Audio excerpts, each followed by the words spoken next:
My name is John Ginter, G-I-N-T-E-R. I was a prisoner in San Quentin in 1967. And after a riot we had there in the first part of 1967, they put me in the adjustment center. Well, 2 or 3 days later, I found myself hearing voices and not being able to figure out what was going on. So I thought that somehow that there was something going on behind my cell. So I broke down the stool in the cell and knocked out the back frame of the door in the back of the cell, trying to figure out what was going on. Well, they kept simulating an environment by sound projections. That means I could hear in my brain voices that was trying to make me believe that things were going on around me that actually weren't going on at all. But they were doing that they were trying to instill fear in me, I presume, to either make me commit suicide or try to disorganize my mind. But then I kept figuring out every scenario they had changed to a degree that I kept figuring out what was going on.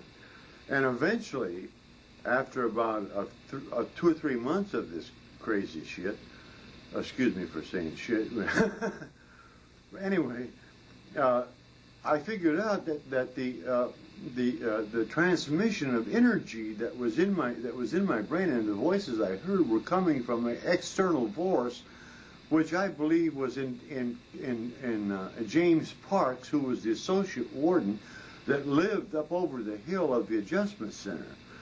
So I come to formulate in my mind that the only way they could be doing this to my mind was if they used a beam of electromagnetic energy that was directed at my aura, or my brainwave. And so I filed a petition in the federal court. I went through the state court on habeas corpus. And I constantly wrote to the judge explaining this technology and what was going on. And when my mother came up to visit me, I told her to go to the FBI office and get an FBI agent out there as fast as possible. Well, I finally got interviewed by an FBI agent for about an hour, and he went to interview Dr. Schmidt, who was the head psychiatrist, the head prison psychiatrist of San Quentin. Well, Dr. Schmidt came over to interview me and told me that the name of this device was called Mind. I mean, he classified me after I went before a big panel, a large panel of about 18 different doctors, that I was a paranoid schizophrenic. But he gave me the knowledge that this thing was called Mind, Magnetic Integrated Neuron Duplicator. And he also told me that General Irwin Walker had made the same claim while he was in Springfield under a court order. And so that stayed in the back of my mind, and I just brought it out here in the last couple of years.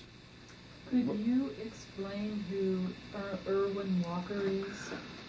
General Irwin Walker was one of the commanders in Europe that was considered to be fascistic or even Nazi orientated, but he was a member of the John Birch Society, and he went to the University of Mississippi to stop the integration of James Meredith into the University of Mississippi, and he was declared to be mentally unstable and put into a Springfield medical facility before he was even been diagnosed. I mean, they just diagnosed him that way. So this technology has been going on. In fact, I read where Operation Pandora started in the 50s. Well, don't forget to mention, I have, just so that they know, Irwin Walker was the one. Could you explain about Oswald and how? Oh yeah. Well, anyway, Oswald supposedly, before he supposedly shot the President Kennedy, Oswald supposedly had taken a shot at Walker, but yeah, but So yeah, and okay, the fact that it's Erwin Walker was a political case. Yeah, it was definitely a political case. Yeah. And the same way, now that goes back to my case. Now, I was definitely political. I am and remain a staunch anti-Zionist subscriber. And I've studied my world picture and because of some of my activities in prison, this is the reason why they used it, because of my political beliefs. So Erwin Walker claimed that they had brainwashed him in Springfield, and well, according to Dr. Schmidt, he said that that General Erwin Walker claimed that he had the same thing going on in his mind, that he was hearing voices, that that he had been penetrated by these by some external force. Okay, and Dr. Schmidt had heard about it and had told you about it, that he knew of this case. By the way, that reminds me. Also, Dr. Schmidt was born in Russia. I don't know if he was Jewish, but he had a German name. But the doctor that oversaw General Erwin Walker was also born in Russia, but he had a direct Jewish name. So I contend that it was Zionists or people with Zionist interests that did use this device on me, because that was the only that was the only reason it could possibly be.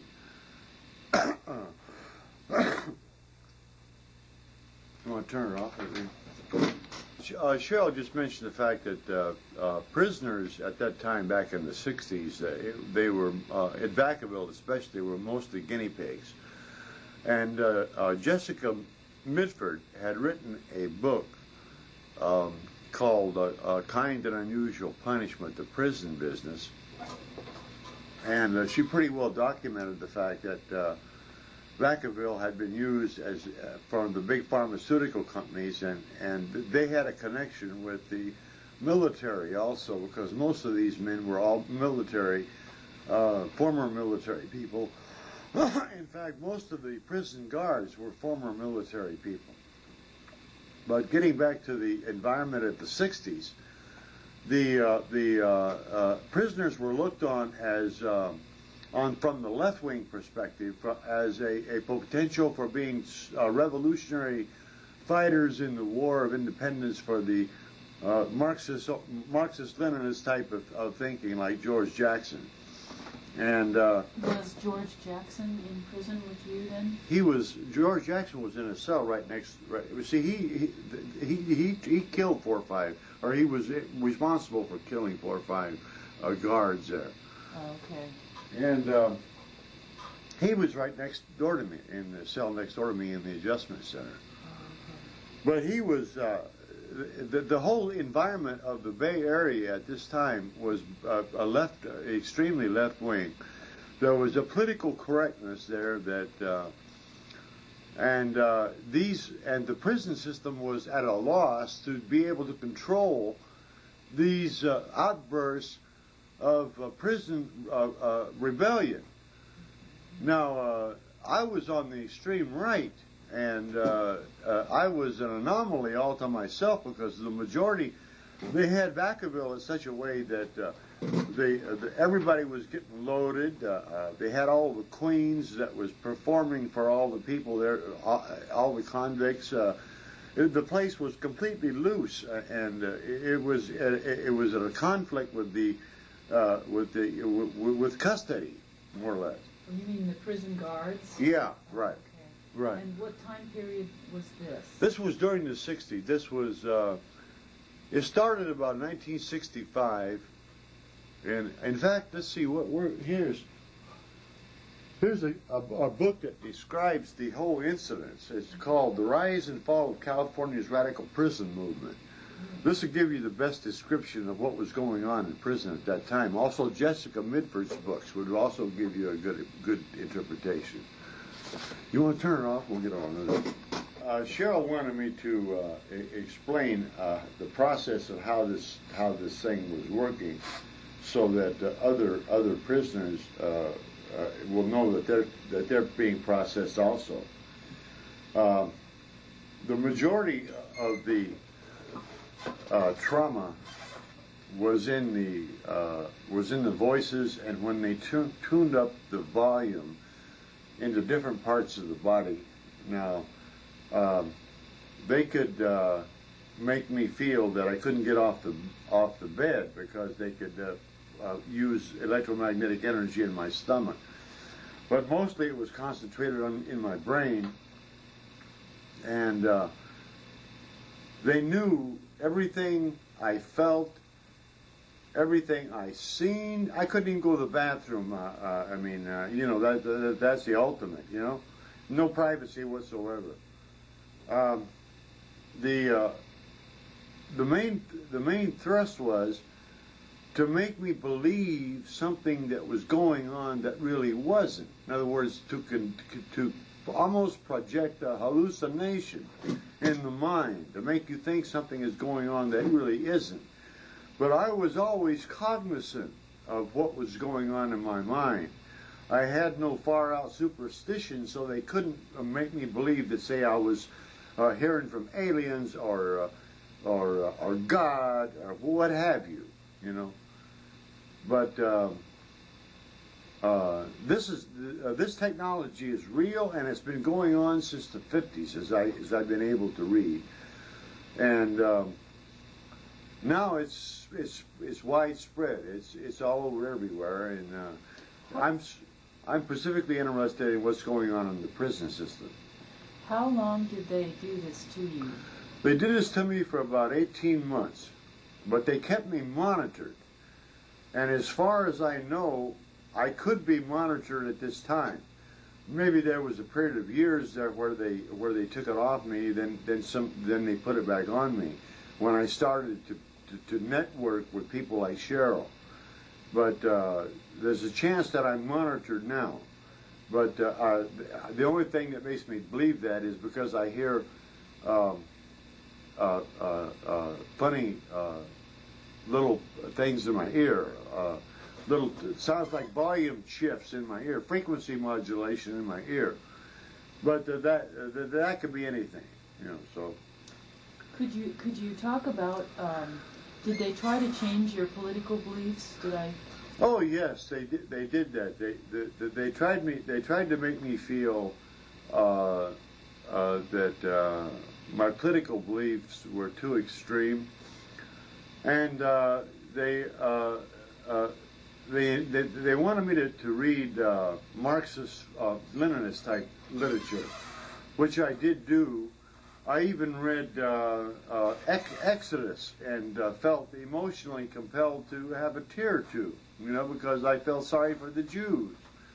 And this went on and on and on, and they did establish my thinking toward the radical left. In fact, I even sent a letter to the embassy of the East German government to ask for a political asylum over there. But now I've come back full tilt. I'm not afraid of anything. They don't worry me a bit. I'm going to reveal this thing if it's the last thing I ever do, and I feel secure in that. And my political beliefs are the same. I still believe that the Jews control this whole country. I know that Deutsch is a Jew, that is a Zionist. I know that Madeleine Albright is a Zionist, and they practically tried to destroy this country, and I'm going to fight that also. Now, Deutsch is the head of the CIA? Right, Deutsch is the head of the CIA. He's a staunch Zionist. All you have to do is read the Spotlight. So, can you tell us a little bit about your current networking with current prisoners, like you mentioned, who are Oh, the main prisoner that I get most of my information about what's going on in prison is David Freitas. He's in Utah. And what types of things do they do to him? Just to give us an idea. Well, they try to monitor his thinking. They keep him up for days on end. I know you mentioned sleep deprivation. Yeah. And how long did they? Well, when they first used it on me, they were using it on me for 27 days and nights without any sleep. I couldn't get any sleep whatsoever, and I was, you just imagine 27 days and nights without any sleep. Well, that's enough to make any normal human being hallucinate on your own, you know. But would you like to talk a little about the that you felt that they also drove you to try to commit suicide? Oh yeah, they set up a scenario where they had doctor technicians that were coming into my cell. This is the scenario they set up. Coming into my cell and was going to strap me down and cut off my penis and my testicles. Well, it instilled such terror in me that I cut my throat. See the scars there on my throat? And then I went to sleep, and I woke up, and I found out this had all been a play, a scenario. It had been part of their projections, their sound projections. But it scared the hell out of me at the time. But after that, they quit doing that because I realized they couldn't scare me anymore. That was the ultimate thing they could do. Shell asked me what I thought their goal was, and I figured that what it was to scramble my mind, fry my brain, to make me believe something that I wouldn't hold a value before. And basically what it is they want to make me less of a threat. Because I was so mad that my basic perception was to go up to the University of California with a machine gun and start blowing them away. But that's what they were mostly concerned with, was trying to pacify me and make me less of a threat. Because, and another thing I was a threat to, just like right now, I'm a threat because I have that information.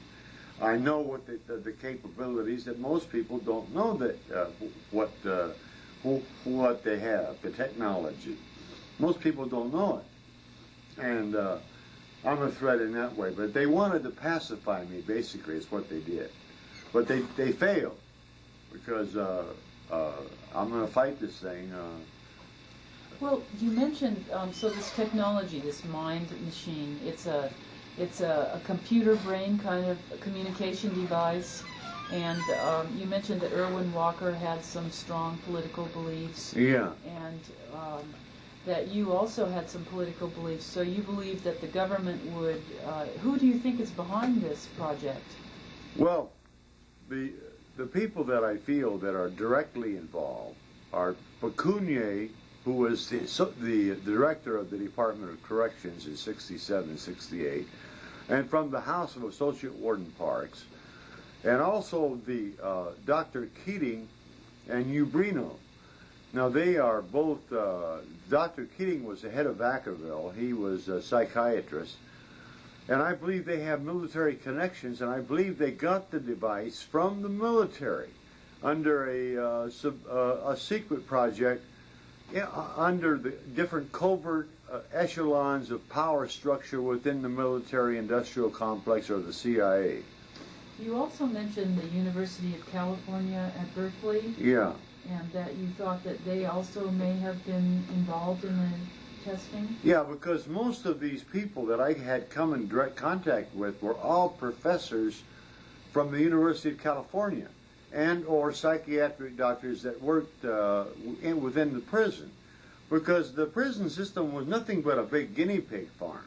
All you have to do is start looking at the literature on the 60s and 70s.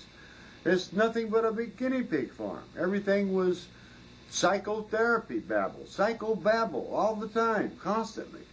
Why don't you talk about, so in other words, the prison administrations were very concerned about how to control violent prisoners and were doing a lot of studies along those lines? Oh, sure. Sure they were, especially Vacaville. Well, But Vacaville, the main force in Vacaville was to get the prisoners to go along with their experimentation voluntarily. And the order to get them to do that is to loosen up. Now, they would have unlimited access to different kinds of drugs.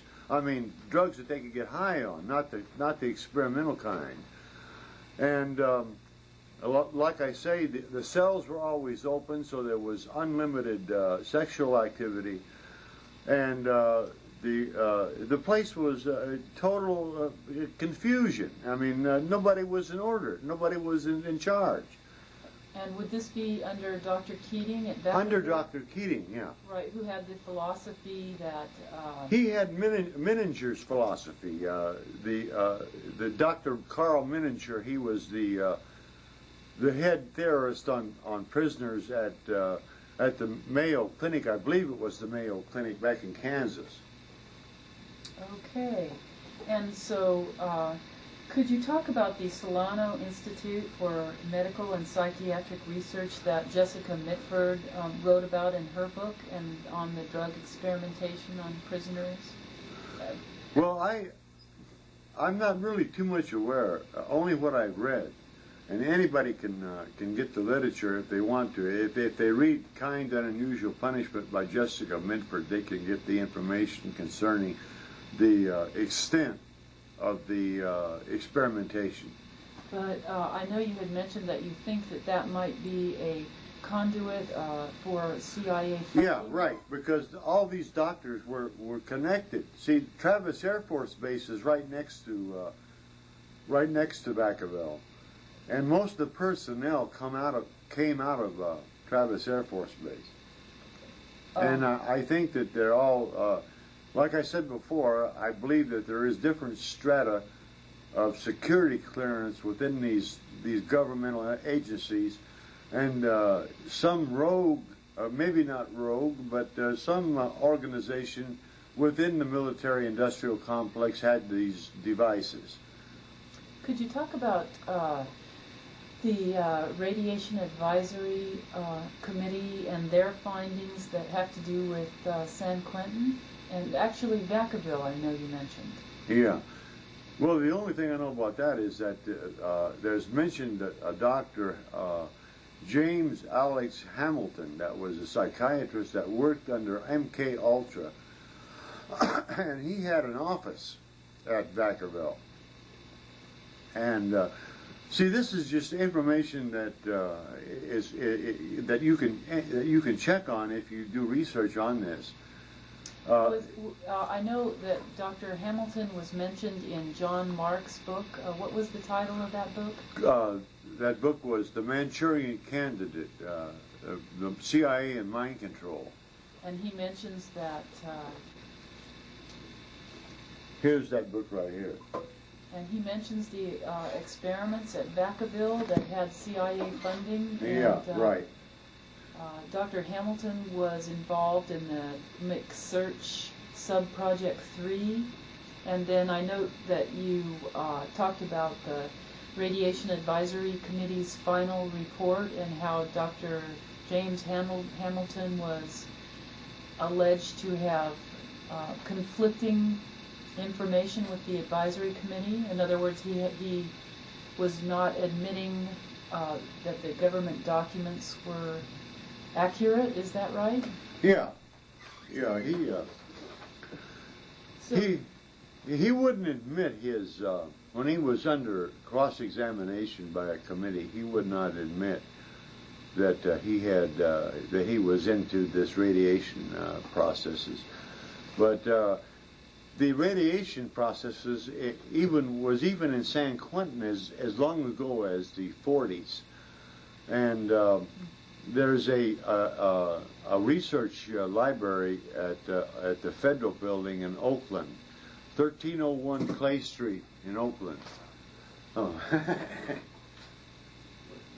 In Oakland, and you can get some copies of the radiation experimentation. Yeah, in prison, in the San Quentin there. Oh, okay. So there's a long history of prison experimentation, in other words, and it would not be a far-fetched idea that the CIA would fund a mind control experiment at San Quentin. I guess that would be the point. No, well, San Quentin being where it is, where it's located, is close to Berkeley and all the different colleges. And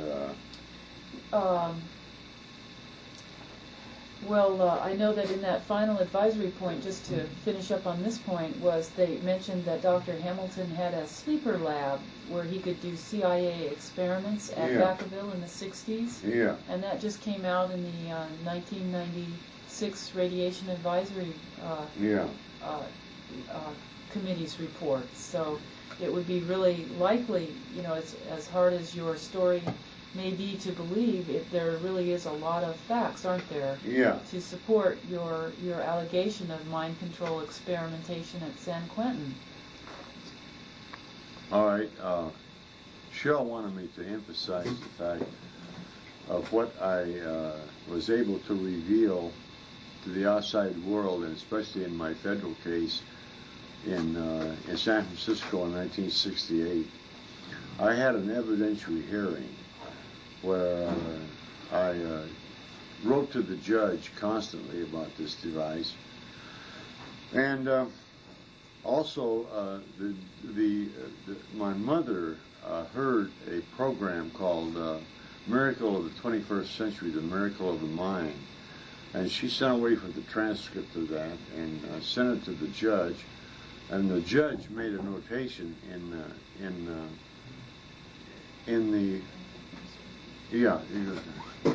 this program was called Miracle of the Mind, on the 21st Century by Walter Cronkite. And my mother sent it to the judge. The judge read it and put it in my transcript of my court case. But what he come to the conclusion was that it appeared. He says apparently. He used the word apparently because he didn't know.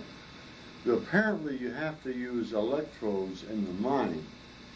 But now that's what I've been trying to prove all this time, that you don't have to use electrodes. Society already knows that they can use electrodes. But so in other words, this show by Walter Cronkite was on the new technology leaps and mind control? Right, in mind experimentation, yeah. Do you happen to remember any of the people they interviewed, or? No, I don't. Oh, okay. No, I don't. Okay. Yeah. But anyway, getting back to that, so all these years I've been trying to get information and to fight my case in court. So one of the things I did, I come across a book called Mind Wars by Ron McCrae. And he states in there that they don't need electrodes in the brain, that it can be processed through electromagnetic energy, or waves. And so then I kept researching, and I got in touch with Cheryl Welch, and she give me the information to really have a strong case in court through her networking. And so here in the last 2 or 3 years, I've been fighting my case in court. And the last decision was that I failed to send summons to Pecounier, Parks, and Kerr, that I relied on they were going to have to use the state as their defense because they all work for the state, so I didn't do that. So that's what I'm waiting on right now to get an answer. In other words, Drew, I'm sorry, but you are filing this as pro se on your own? Yeah, I'm filing this on my own, but I'm waiting also from an organization back in Washington, D.C. that handles cases of a very unique nature, to see if they'll handle my case, because I don't feel qualified really to do this by myself. But I've been doing it by myself all this time. But I make too many mistakes. I mean, you have to dot the I and cross the T. That's so true. All right. All right. Now, the most important thing I feel by this phenomena is that how this technology works. I believe that is the most important thing for the general public to know and realize, because everybody's threatened. For an example, like you take Linda Thompson. Now she's always talking about black helicopters. Well, it's not hard to inconceivable to, after knowing what I know about this technology, that these black helicopters can come over a residence and send out a beam and tune in on whoever they want to inside the residence, and so they have everything covered. If they have anybody that would be a threat would be automatically tuned in, and they would know it. So the most important thing is to realize that all it takes is for them to, from their stationary position, they can be in any building, as long as they have you in a radius of know just about where you're at, they can send out a beam, contact your aura or your brainwave, and it's just like jumping off into somebody's brain. And that is the most important thing, because this, all these religious freaks talking about Jesus is here. Look what it's going to do to this God concept. All these people are playing God. They're playing God. And they got that technology. Now, we haven't even mentioned the technology they have in the biological sciences. That's mind-boggling. But this here is out of sight. So what you're hoping to do and accomplish is to... What I hope to do and accomplish is to reveal this to the general public. Reveal it to the general public. That's the main focus. That you don't want this technology to be in the wrong hands, and that not to have anyone go through what you experienced. Right. And it was just a real torture experience, wasn't it? Right, right. And really changed the direction of your life. Well, it did.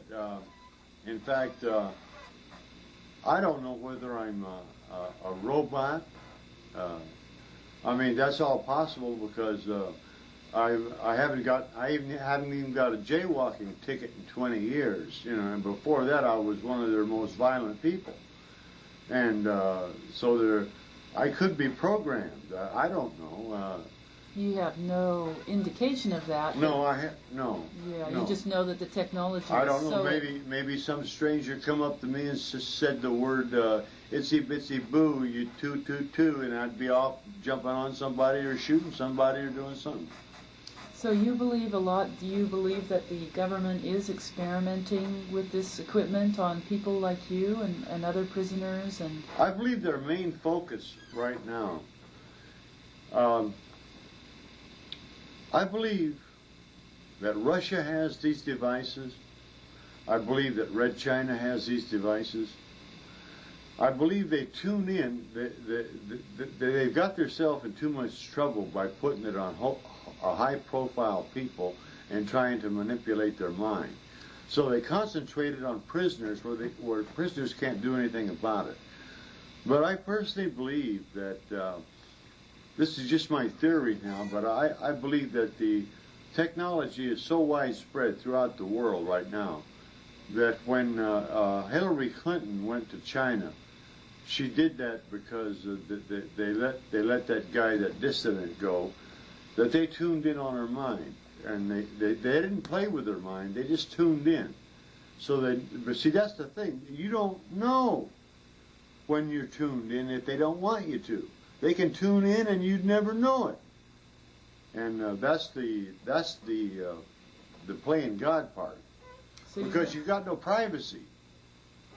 Right. They can read what you're thinking, and it could be a real political or intelligence agency weapon, couldn't it? Right. That's another thing. They feel threatened by people like us, who they call wavies, because if this was in the hands of, say, the Democratic Party or the Republican Party, they could tune in on the vice versa, and what if they had the head of the CIA tuned in?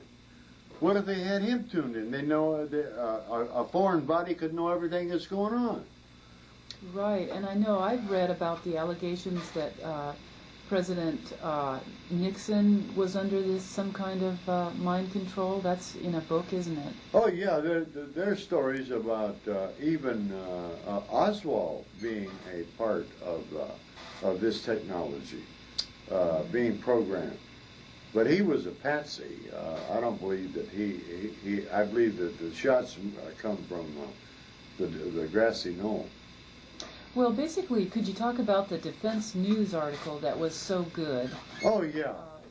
The Defense News article, that was one of the first articles that described, to a degree, this technology. It gave a first-hand account of what was going on. And I got a hold of this article from a friend of mine that worked for TRW. And I Xeroxed it and sent it out all over the world, practically. And so I know that if not the general population knows about this technology, I know that the people in power know about it, all the people in power. So in other words, you think it's a real classified, like the atomic bomb? It's that kind of technology that will change the world? It will definitely change the world, because there will be no more security, no more. There will be no. Right. Why? How can you lie anymore when they know what you're thinking? Yeah. How can there be any secrets? How can there be any? It's gonna cause a complete revolution, a complete sociological revolution throughout the world, and they know that. And so they keep it secret as much as possible.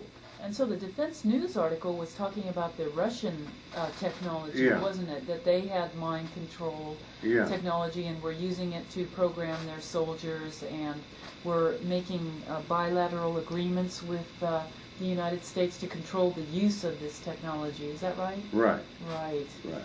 So they're still trying to keep it out of the public's eye, aren't they? Yeah. Yeah. So. Things that I want to emphasize here is that when they classified me paranoid schizophrenic, they sent me to Vacaville, and they ordered that I be have electroshock therapy, but my mother would not sign the papers. Could you just explain, was that after you had been through the mind control experiment? Right, that was after I had been through the mind control experiments. And my mother was has stuck by me all these years, and she knows. She knows what they did to me, and she believes me. And one of the biggest traumas you have when you're dealing with this technology is trying to explain it to somebody else, because they think you're automatically crazier than a bat out of hell. And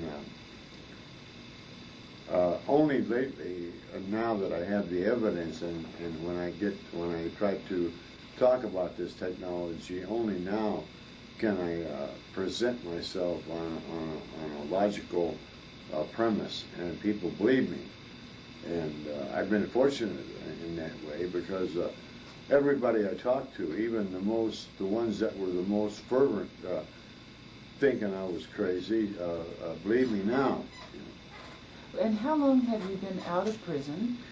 I got out of prison in 1977, and I came here to Sacramento because my mother had moved here to be close to me, where she could commute to Vacaville. My mother and father, my father is dead now, but my mother constantly would come see me and send me money. So just to get the chronology right, you were on this mind control machine from 1967 to 1968? Yeah. Right. No, the hardcore part of it, where they tried to destroy my mind so much, is from the first January of 1967 until about the mid part of 1968, and then they just monitored my mind. And then how much longer after that did they? You said you were presented to a panel of 16 psychiatrists or doctors there after the experiment. While the experiments were still going on, they took me over to the psych department in front of a panel of all these doctors, and asked me a bunch of screwball questions, and then come up with the idea that I was paranoid schizophrenic. Did you talk about the mind device at that time too? Oh, sure. I every single person I come in contact with, the first thing I would relate would be about the mind device. So that's the first thing I would relate, because it played such a role in my psyche. And so you told this panel of doctors what they were doing to you, and you got no response except that you are paranoid schizophrenic. Right. I see. And Dr. Schmidt was on that panel? Yeah, he was. Do you happen to remember a couple of the questions that they asked you, the panel? No, they just stared at me like I was some kind of a bug under a microscope. Is that right? Did they try to ask you questions about your past and analyze you? No, nothing like that. Nothing about your political views? No. Nothing, just general Just questions? general. They wanted to hear what I had to say. Like, and what I had to say was turn the damn thing off. Oh, so you actually told them. Yeah.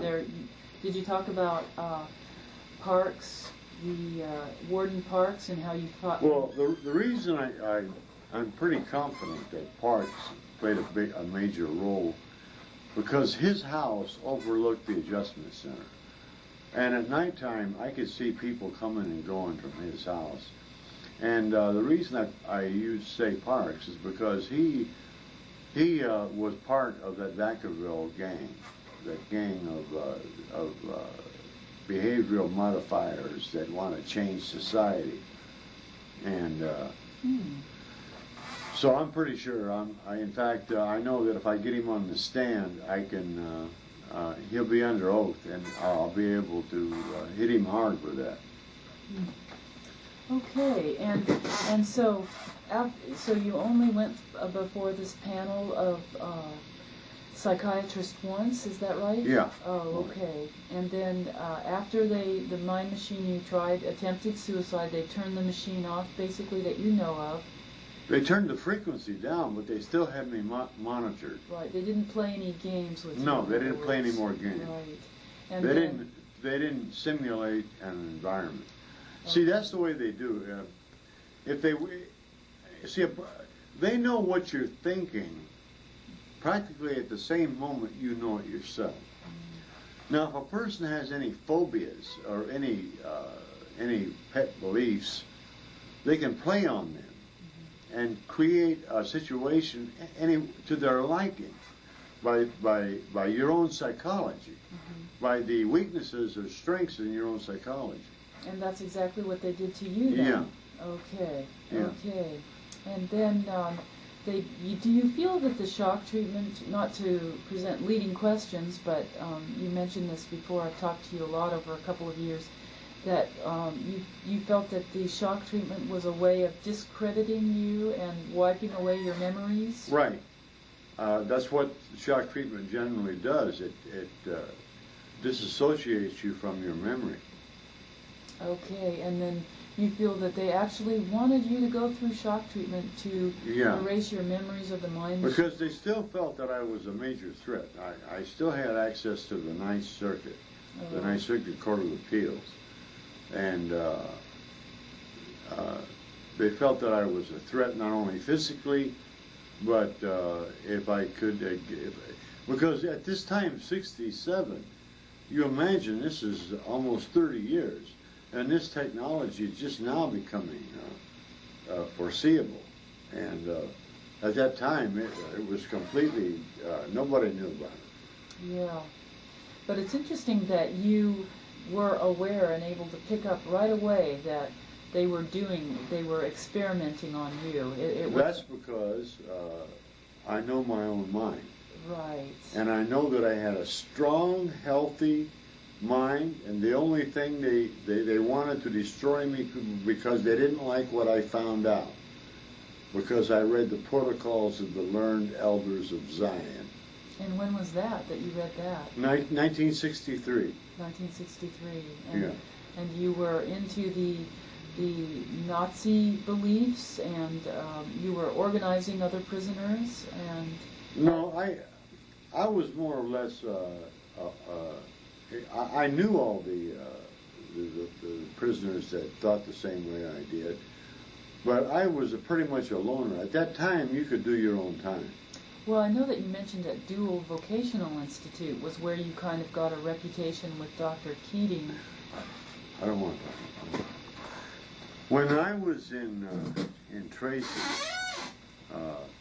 Raymond Pecunier was the director of the Tracy DVI. And I made the request because I was getting so much hassle in Tracy that I'd be sent back to San Quentin. Well, at this time, this was when Reagan won the election from Pat Brown. And I believe that Pecunier was appointed. He was just a second-rate stooge in the Department of Corrections. I believe he was appointed because he had top security clearance within the military and knew about this technology. I don't think Reagan had any knowledge of what was going on in the prison system whatsoever, because he was just appointed, and his whole spectrum was a sociological one of what was going on in the country generally. But Pecunier, being an ex-Navy man, was appointed to be director of the whole 24 or 25,000 inmate population of the Department of Corrections. But I believe because he had knowledge of this device, and he was brought in as a sympathizer with these doctors that wanted to behavioral modificate themselves into oblivion, I guess. But that's about it on that. Okay, well, would you mind just talking for a few minutes about, just to give the viewer an idea of the social climate around the country, just about the stress program that was run out of San Quentin? Oh, it was run out of Vacaville, but the stress program was set up as a behavioral modifier to control violent prisoners. They wanted to put them under high-intensity stress situation. Now, they sent me to that program in 1965. That's where I played bridge with Dr. Keating.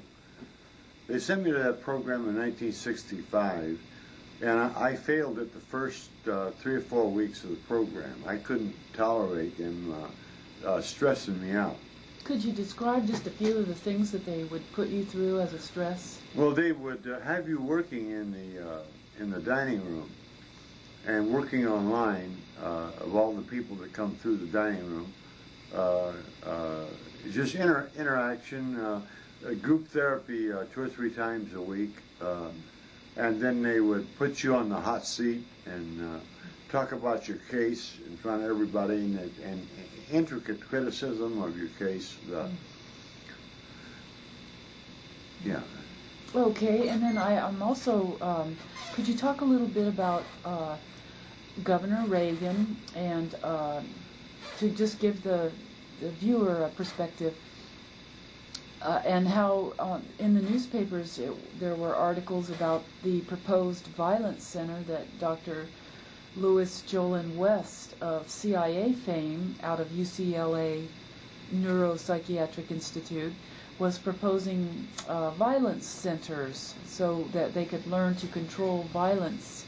And of course, as we know, or as I believe, that they abuse this technology and need to be monitored more closely.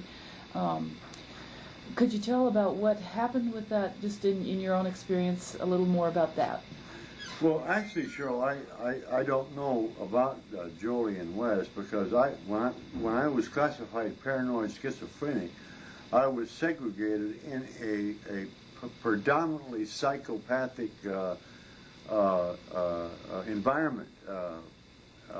S-Wing in Vacaville, ITC, mostly all psychotic unit.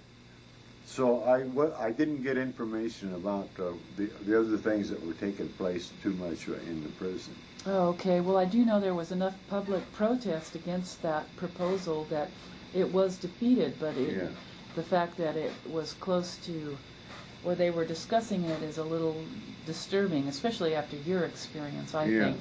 I just wanted to make that comment. And then I would like to know, I know you've shown me articles on the bridge playing that took place at the, as part, I don't know, I guess that wasn't part of the stress program. No, that wasn't part, that was a general, you had to pay so much money to get into the bridge club. And the bridge club was composed of outsiders, mostly from the University of Davis and from the Travis Air Force Base. And Dr. Keating sat in on that all the time, and all these doctors and free people would play bridge with the inmates. And that's where I made some of my biggest enemies, because I would get in conversations with people's wives that were there with their husbands and talk about the Zionist control of the U.S. government. As a result, it got me a lot of enemies. And you also mentioned that, wasn't there a couple from Davis, one who was an English professor, and you would discuss the latest... Oh, that was on the stress program. That Mr. Heiss, he's the guy, he was the director of the stress program. His wife was a professor of English literature at Davis. And I would constantly get in arguments with her left-leaning philosophy, and this added to the tension because she wanted to manipulate and control the inmates, pacify them. That's their general, like right now, like everybody's on some kind of a pacifier or a tranquilizer or something. And that's about what they wanted to do, is just tranquilize everybody. Well, I know you mentioned these different professional people would play bridge with the prisoners, and to give a sense of the social situation at the time. Why do you think they had a program like that? Was that what you were talking about earlier? Well, no, I think that it was just Dr. Keating's interest. He was probably a bridge enthusiast and wanted to establish it in the prison. I didn't know how to play bridge. I picked up a book on it and read it in about 2 or 3 nights and started playing. Oh, okay. So this was Dr. Keating's idea. Yeah. To have the bridge. Yeah. Oh, okay. Okay. And is it on? Oh, I feel that if this video is able to show people how this technology works, and anybody has information about it, that they can contact me or Cheryl, primarily Cheryl, because she's the network in the bunch here, and. But my number is 448-4959 if anybody wants to contact me. And your address? 1230 N Street, apartment 411, Sacramento, California, 95814. Oh, well, thank you very much for putting this video together, and I just want to say that I hope any victims out there maybe will recognize the pattern before they have to, and don't have to go through what you went through someday, basically, would be my whole point. Thank you very much for your time.